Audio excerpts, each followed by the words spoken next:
People cheat on their spouses, split personalities, decide to try to commit suicide, take drugs for the same reason why you are having panic attacks and symptoms that come with that. What we're going to talk about today is really the underlying reasons why you do what you do, why you panic, why you feel these symptoms, why you're worrying about it constantly all the time, why you're afraid to be alone. And it's also going to explain, just on a more general level, it's also going to explain, those things that you do that you're like, I hope nobody ever finds out about this. I don't feel like a good person or great or wonderful when I'm doing it, but man, does it sound like a good thing to do at the time.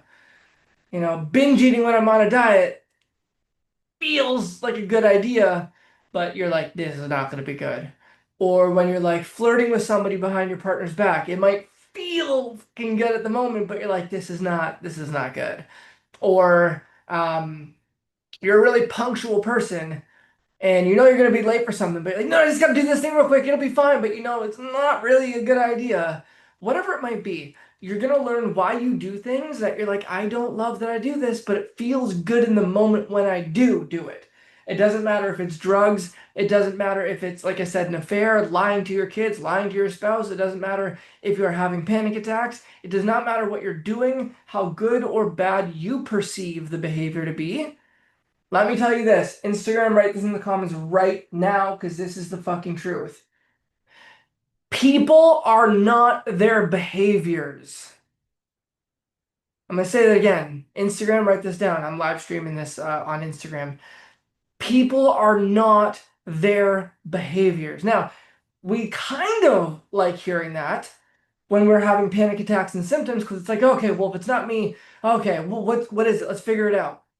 But when people are like, their spouse is cheating on them, or when there's something more like that, we're like, yes, they are. People are their behaviors. They shouldn't do that. We can't have it both ways. We have to understand that people are not their behaviors. Hear me now when I say this. People only do things based on the meaning it gives them at the time. We only do things based on the meaning it gives us at the time. What am I meaning by that? Let's say you aren't much of a drinker, but one day, you're asked to go out to a party, and you're like, yeah, I don't really drink much. But then you get there, and you're in the state of the environment. You're connecting with friends. You're having a good time, and you're like, you know what? Yeah, let's have a couple of drinks. It's no big deal. The reason why you did that, why you decided to have some more drinks than you usually would, is because the meaning it gave you at the time is, you know what? I'm having fun. I rarely let loose. You know what? Let's do it. It's a one-time thing. It's fine. Literally, it's fine. It'll be all right. The meaning it gave you at the time to drink more than you usually do is it'll be fine. But when you're not in that state, when you're not in that environment feeling that way, it's like, no, I'm not gonna have more than I don't drink much. I might have one, maybe, but no, I'm not gonna drink.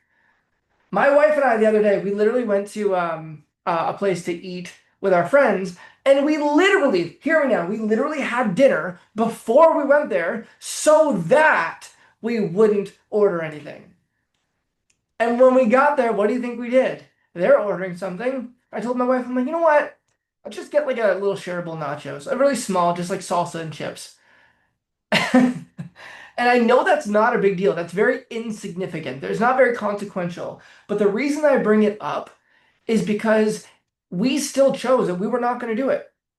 We're like, no, we'll save money. It's all good. We don't need the extra calories. My wife and I were really into our fitness, and so we count our calories and macronutrients and all that. And we're like, no, we'll be good. We have the perfect amount of food in us right now. We get there, we're like, let's get some salsa and chips.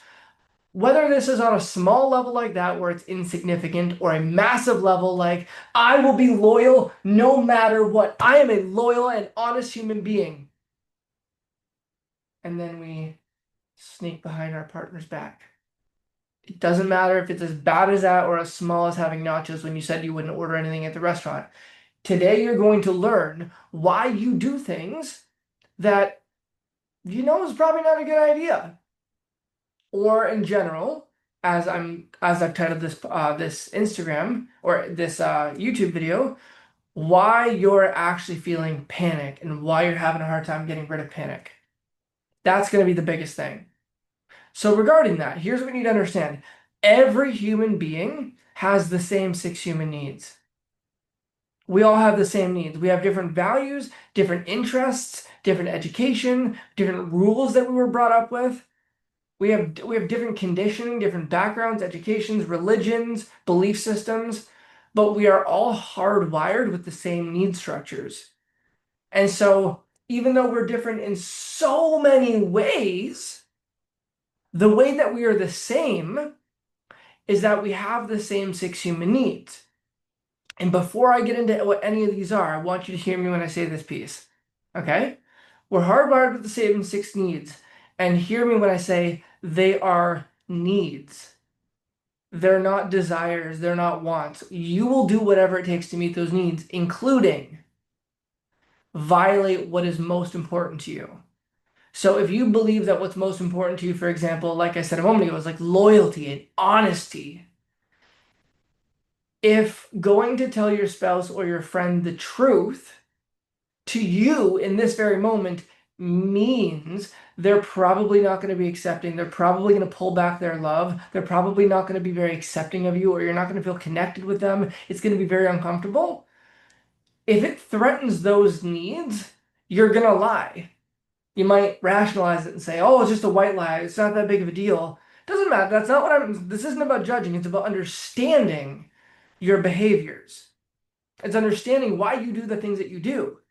So if I believe in this moment that telling you the truth is going to cost me my certainty that you love me and I need your love, I'm going to lie straight to your face.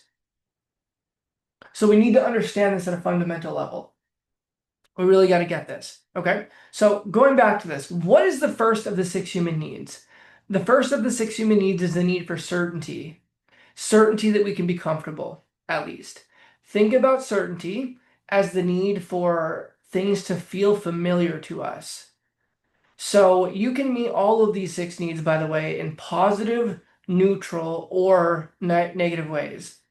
So imagine you can get your need for certainty by being angry with people. Because if I'm angry at you, I have a sense that you're gonna do what I say, or at minimum, I'm certain that I'm gonna get your attention. Right? If I'm angry with you, I'm certain I'm gonna get your attention. So there's one way to get your need for certainty met.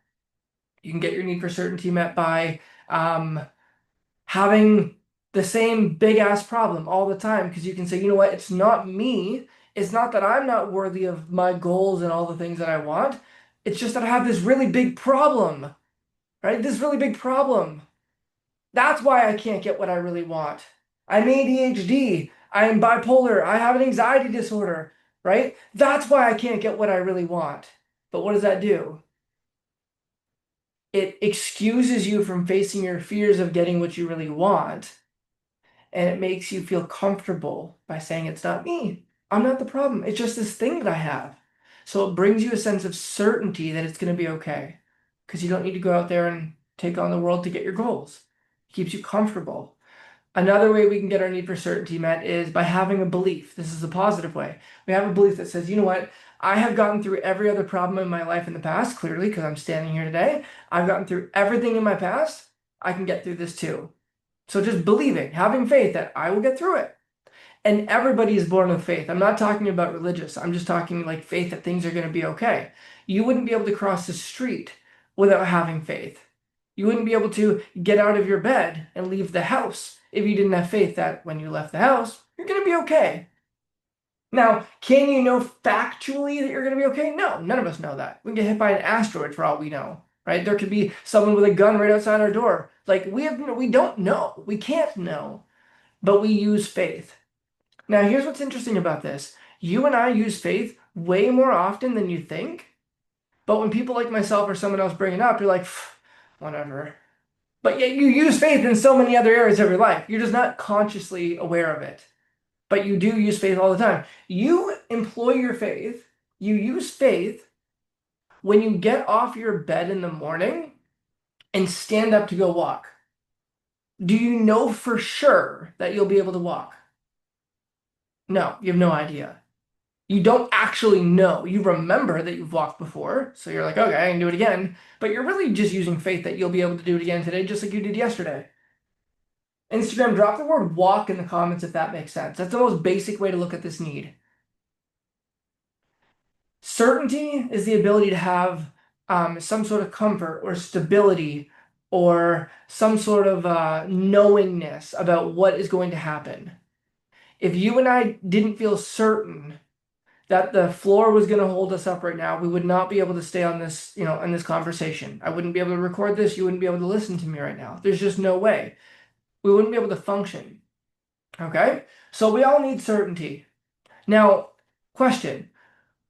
What would happen if you were certain about what was going to happen, where it was going to happen, with who it was going to happen, how it was going to happen, day after day after day after day after day after day? You always felt certain about what was going to happen. You might think, oh, this is pretty cool for a while, right? It'd be pretty fun. But after a while, what would you start to feel? Instagram, tell me. If you always knew how things were going to go forever, you'd feel pretty fucking bored, right? So God or the universe, in its infinite wisdom, gave us the second human need, the need for uncertainty, the need for variety, right? If we just sat here at our wall all day and felt like nothing, because that's how comfortable we were, that nothing was going on, eventually we'd be bored out of our skull. We'll do something to try to create some variety. You need variety. You can get it in positive, neutral, or negative ways, though. Positive ways by taking on a new goal, setting a new challenge, right? Having interesting and fun conversations, right? You can get variety like that. You can get variety in negative ways by starting problems, right? By starting arguments, by taking a drug that'll change your state for the moment. Having a cigarette, it'll change your state, right? You're all bored, you go outside and have a smoke. Some variety in how you feel. You're stressed out and you go eat, you overeat. Changes how you feel for the moment. That's variety. It just changes how you feel. So those are destructive ways to get variety. A neutral way that you can get variety is just watching a movie, right? It's like it's not good for you, it's not bad for you. It's just neutral. So there's positive, neutral, and negative ways for this. By the way, can you meet your need for certainty and uncertainty at the exact same time? Of course you can. How many of us have watched a movie on Netflix that we have already seen? We've done that because we're certain that that movie's going to be good because we've seen it before, but we're hoping it's been long enough that we've forgotten some pieces and there's a bit of variety in there. It'll still be interesting to watch. Another way we do it is having panic attacks. How many of you feel certain that you're going to feel panic or anxious or symptoms tomorrow and the next day and the next day? You feel certain that you're going to feel panic. But when you do panic, there's like this uncertainty and this icky, gross, feeling that you don't like. So you're certain that you're going to feel it. But it brings a lot of uncertainty and unknown and variety that you don't like to it. But you're meeting your need for uncertainty and certainty. Right? Let's go to the third human need, significance. Significance is the need to feel important, unique, special, wanted, needed, right? Some people say, I don't need significance. Well, that's how they get their need for significance, right? I don't need that. I am better than everyone. I don't need to feel significant, right? That's just how they're getting significance. It's reversed. So how can we get our need for significance met? Well, we can go out and get a bunch of degrees, right? For anyone who's actually given a shit that I have a license to work with you, I do. I just don't care to show it because I'm like, people hide behind their licenses like that's going to get them the results. And usually they're not helping you, right? They're usually at a point where they are, they keep you on for like a year, 2 years, 3 years, 4 years. So I just don't like even associating to the fact that I have a license or anything like that. That drives me crazy. But on that note, that's one way I get my significance, right? My uniqueness. I don't want to be one of those people. I want to be someone who doesn't associate to having any of those degrees and all that because I don't think that they're helpful. So there's one way to get significance. Another way is to be a great mom, right? You be a great mom, you get that sense of like importance and feeling needed by your kids. That's another way to feel significant. Another way of feeling significant could be to have a really big problem, right? I am not feeling very significant in my life, but I have such a big problem that I can demonstrate at will. I'm not depressed. I have bipolar. I'll kick your ass any day. Oh, yeah, you think you can help me? My problem is massive. Massive. Nobody's been able to help me so far. Pretty significant problem. You can demonstrate it at will, right? No one's been able to help you. That's pretty significant. You can get significance by building the tallest building in town or tearing down everyone else's building so it feels like you have the tallest building. There's so many ways to get that need for significance, but think of significance really as the need to feel like you're enough.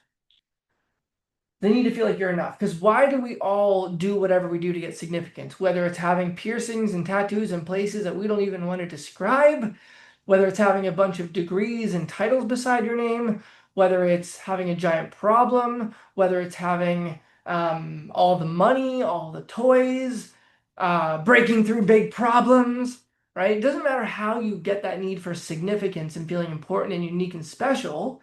The reason that we do that is so that unconsciously we are proving to ourselves and the world unconsciously that like I'm enough. I promise I am enough.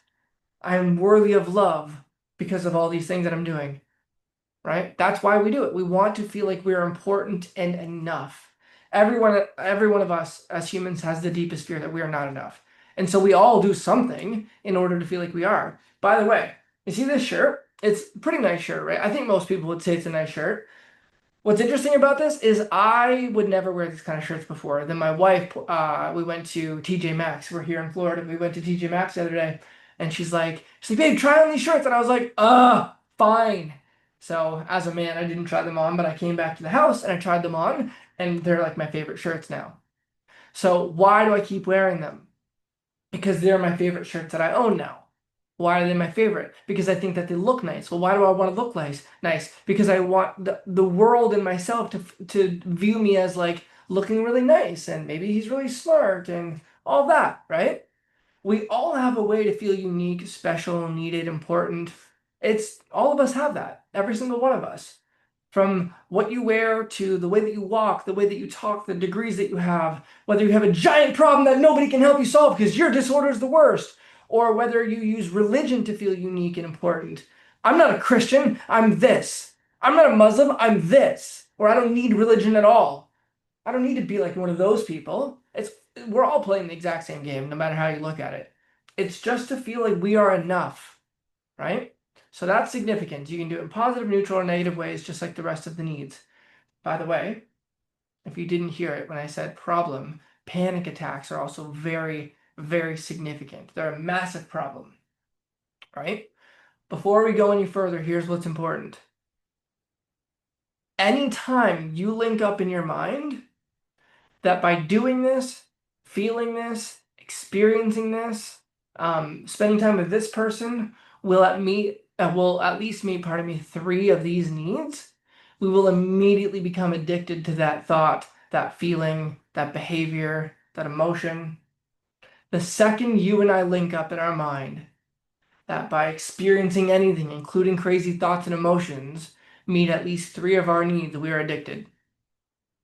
And so this is why most people are busy saying, I have this disorder and that disorder and this disorder and that disorder and this problem and that problem. They're just trying to meet their needs. And it's clearly working because that's why they keep doing it. Otherwise, their brain would have to find another way to do it. That's just how the human brain works. We would have to find another way to meet our needs. And maybe we go to something else that's not helpful. But if that doesn't meet the needs, we try something else. If that doesn't meet the needs, we try something else. We just keep going until our brain locks in. These things here meet at least 3 of my needs. The whole game of life is to meet the needs that I'm describing to you.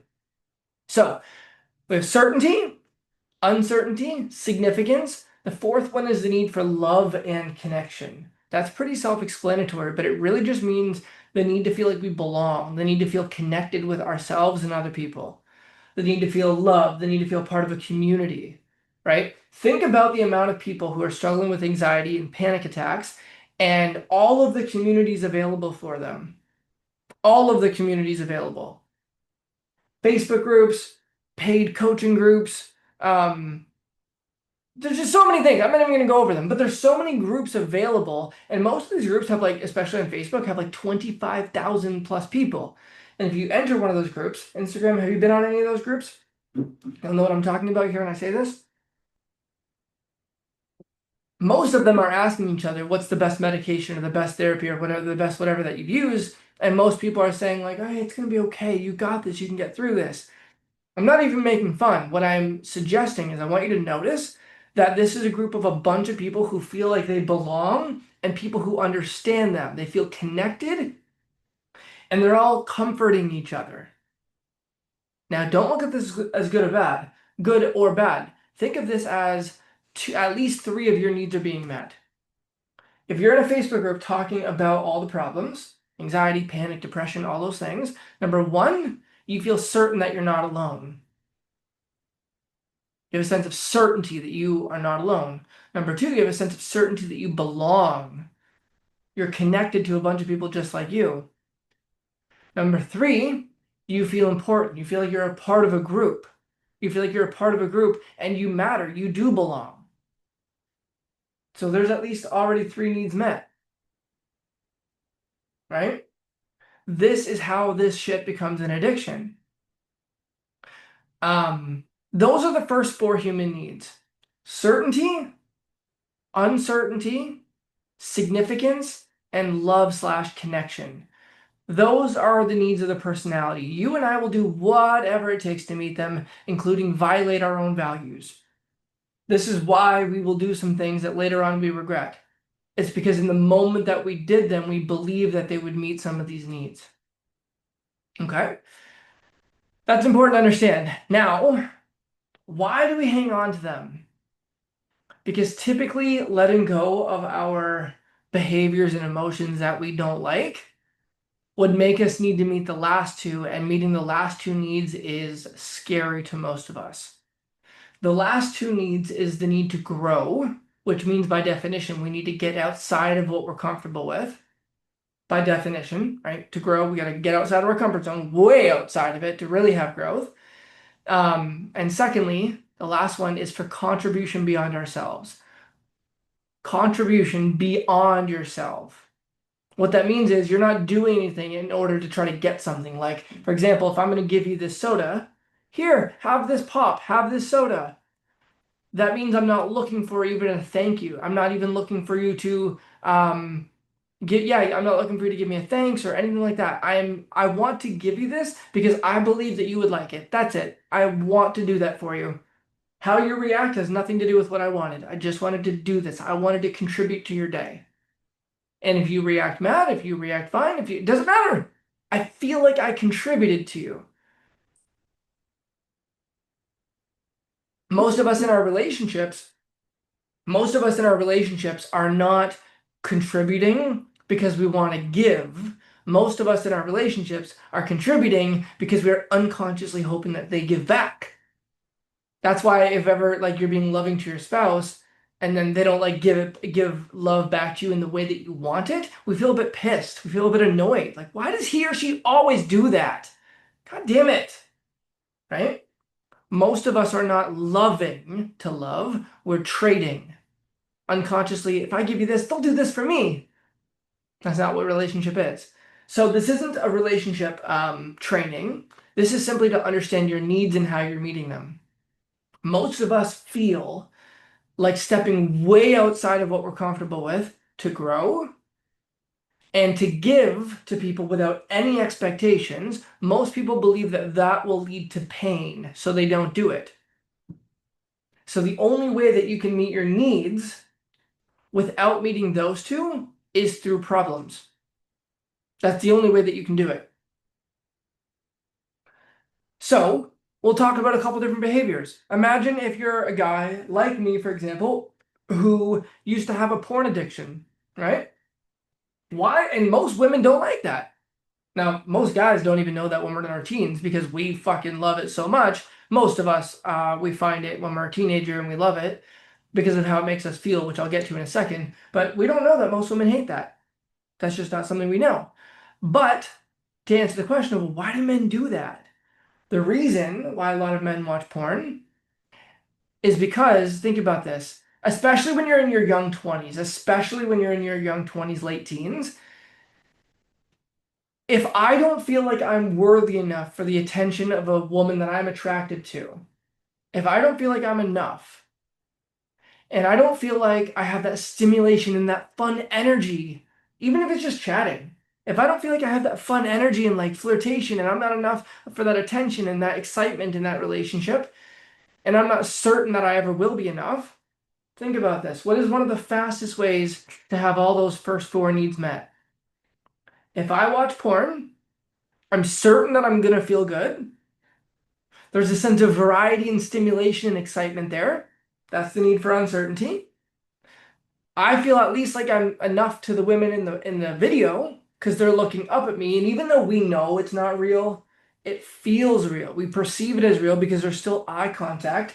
In the way that when I'm looking at you like this and I'm talking to you, it feels real, doesn't it? Drop the word real in the comments if this feels like we're having a real conversation because I'm talking to you. Tell me if you can feel like this feels real, right? Tell me if this feels like, does this not feel real when I'm talking to you right in the eyes like this? Feels like we're hanging out. Yeah, I see you. I'm talking to you. That feels real, right? And yet I'm not here. Ooh, I recorded this a while ago when you're watching it now. But it feels real. And so you got to think about that. For a man, he feels certain that it's going to be enjoyable to watch porn. He has that stimulation and excitement. He has that sense of like he's enough to the woman who's on the screen. And he feels connected with himself and with the people in the film. He's meeting four of his needs at very high levels. And he doesn't feel like he's enough to have a relationship in person.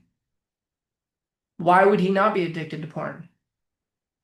And that's just one behavior.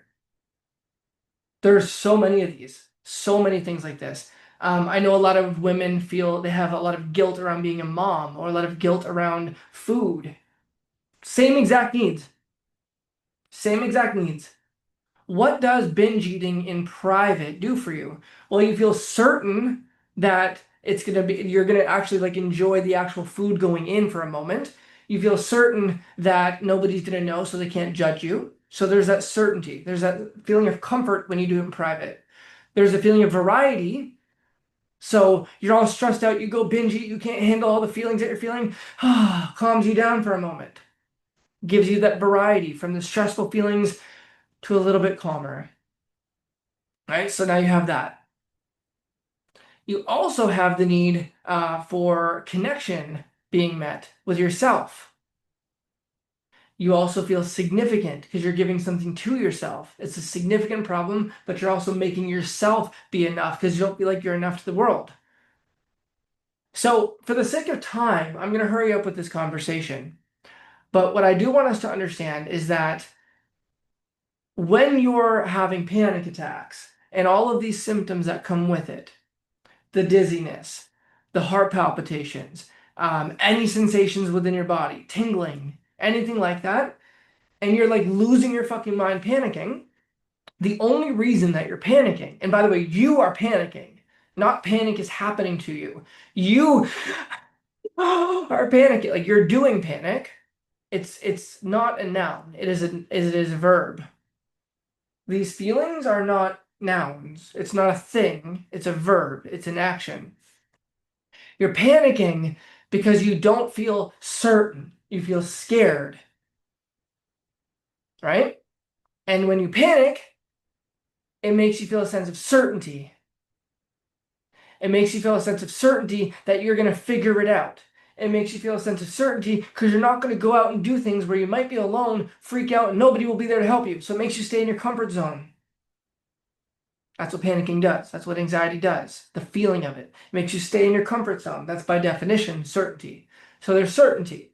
When you're panicking, you have all that rush of uncertainty. It's a significant fucking problem to many people that I've talked to. It's like kind of ruining their everyday lives. So there's significance. And there's a sense of connection with yourself, potentially with anyone who might be trying to help you through it as well. So you're meeting all four of your needs. And what did I say? Anytime you meet at least three of these needs, it becomes a what? An addiction.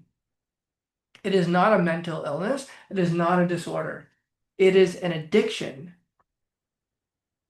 So I want you to notice how you're meeting your needs like this. Now, there's a bunch of other ways to look at these needs, but nonetheless, anything you're doing that you don't want to be doing is meeting these needs.